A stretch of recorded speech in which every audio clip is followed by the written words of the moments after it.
kok ibu rasa kalian kursinya berantakan ya, nggak kayak hari biasanya. Belum sempat piket ya tadi ya? Iya, Ibu. Baiklah, sebelum kita mulai pelajaran, alangkah lebih baik anak-anak untuk merapikan kursinya masing-masing. Karena ini agak berdekatan, ibu meminta sedikit saja kalian untuk merapikan atau membereskan kursinya dari sekarang ya.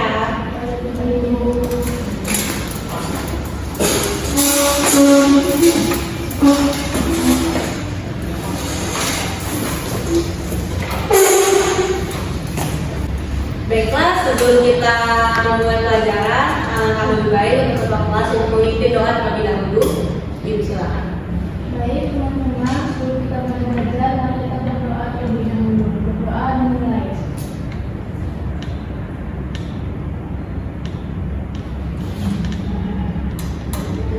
Berdoa selesai. Baiklah, sebelum mulai ibu akan absensi kalian terlebih dahulu ya. Sekretaris kelas siapa? Saya, Bu. Siapa yang tidak masuk hari ini? Hari ini yang tidak masuk ke kelas Nabila dan Reza, Bu. Nabila dan Reza, keterangannya apa? Mereka sakit, Bu. Oke, nanti tolong catat ya sekretaris. Baik, Bu. Baiklah, sebelum kita mulai pelajaran kita pada hari Rabu ini, ibu akan melatih fokus kalian terlebih dahulu. Sebelumnya kita tulis terlebih dahulu hari Rabu tanggal 10 bulan November 2020. Baiklah, untuk exhibit kali ini ibu akan memberikan kalian salah satu gerakan. Jadi ibu minta anak-anak ketika ibu bilang kalau kau suka hati pegang hidung, maka pegang hidung ya Kak. Dan walaupun tangan ibu nanti pegang telinga, tapi kalian tetap fokus untuk memegang hidung. Karena ice breathing yaitu bertujuan untuk melatih fokus kalian sebelum kita belajar. Oke, kita akan mulai percobaan dulu ya sekarang. Ibu minta anak-anak sekarang berdiri. Berdiri agar lebih enak. Baiklah, apakah siap? Kalau kau suka hati pegang mulut. Oke. Kalau kau suka hati pegang dengkul. Oke, dengkulnya gimana? Oke, sekarang kita mulai yang beneran ya anak-anak ya. Kalau kau suka hati pegang kuping. Oke. Kalau kau suka hati pegang gigi. Oke. Kalau kau suka hati pegang kaki. Oke, semua teman-teman kalian. Baiklah, jalan dulu kembali. Ya anak-anak, pada pertemuan kita pada hari Rabu ini, ibu akan melanjutkan mengenai materi dari teks eksposisi. Dan sebelumnya pada pertemuan minggu lalu ibu telah membahas mengenai pengertian, ciri-ciri dan juga struktur dari teks eksposisi.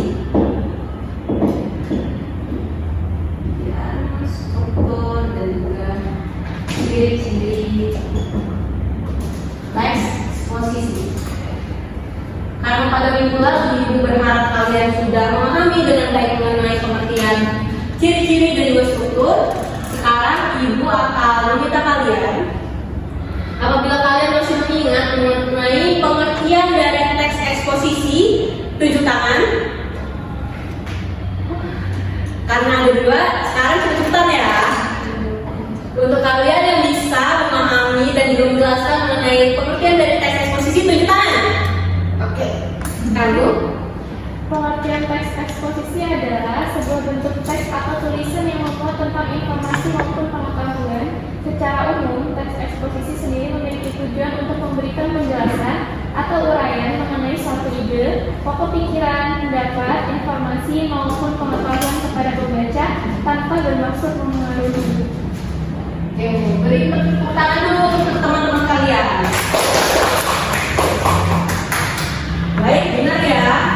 Dan selanjutnya, siapa yang bisa menjawab mengenai ciri-ciri dari teks eksposisi? Baik, yang buka tangan.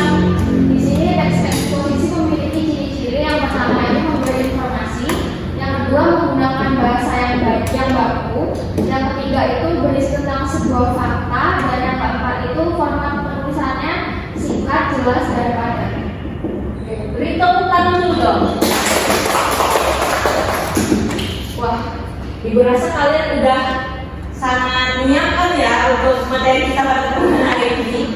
Dan yang terakhir yaitu struktur dari teks eksposisi. Siapa yang bisa menjawab?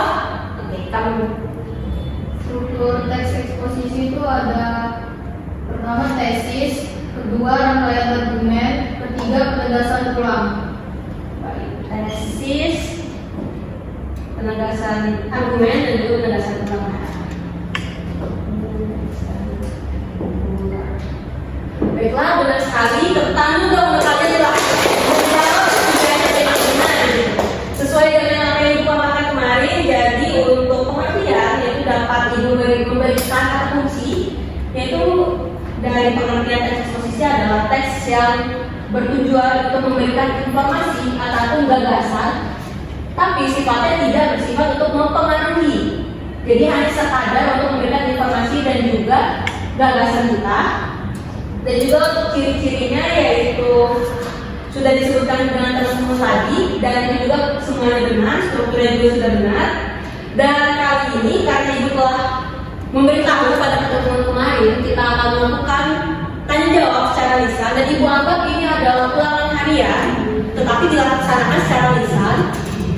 Maka Ibu akan memberi waktu pada kalian sekitar 10 menit untuk belajar dan membuka bahan ajar berupa modul yang telah disediakan. Baiklah, Ibu rasa waktunya sudah cukup ya untuk kalian belajar. Silakan tutup bahan ajar berupa modulnya dari sekarang dan masukkan ke dalam tas. Baiklah, untuk sistem tanya jawab secara lisan ini Ibu akan menanyakan 5 soal. Sistemnya yaitu secara cepat-cepatan. Jadi siapa yang bersedia untuk menjawab, siapa yang bisa untuk menjawab, silakan angkat tangan lalu sebutkan nama. Gitu ya. Apa ada pertanyaan? Baiklah, Ibu akan memulai tes lisannya dari sekarang. Baiklah, simak baik-baik ya anak-anak. Soal pertama yaitu bagian akhir dalam sebuah teks eksposisi yang memuat penguatan kembali atas pendapat yang telah disampaikan berdasarkan fakta dalam bagian argumentasi merupakan. Baiklah, kamu duluan. Namanya siapa? Rahmatina. Rahmatina. Oke, penegasan ulang. Oke. Selanjutnya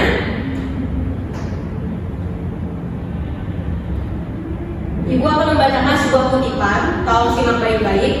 Saat ini Indonesia diperkirakan telah memiliki kurang lebih 90 juta orang yang tergolong ke dalam kelompok consuming class. Lantas, kutipan yang telah Ibu bacakan tersebut merupakan bukti bahwa tesis sang penulis merupakan fakta. Lalu, dalam teks eksposisi, kutipan yang Ibu tadi bicarakan masuk ke dalam struktur argumentasi. Namanya?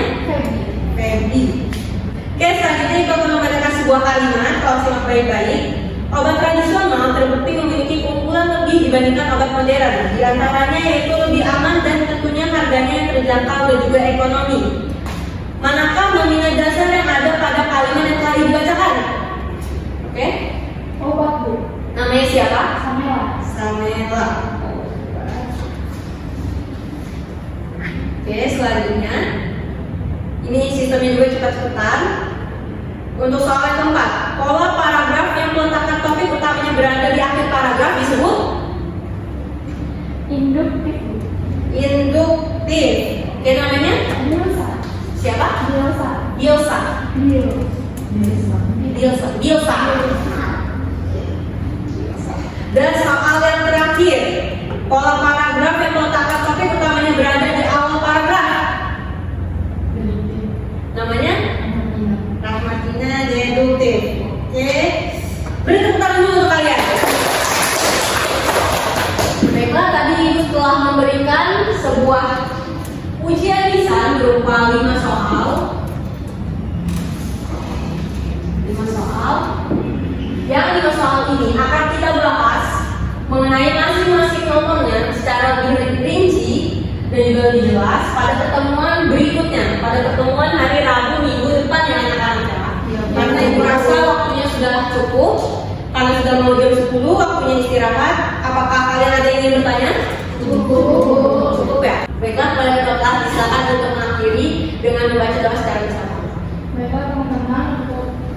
di kelas hari ini, kita berdoa terlebih dahulu, berdoa dimulai.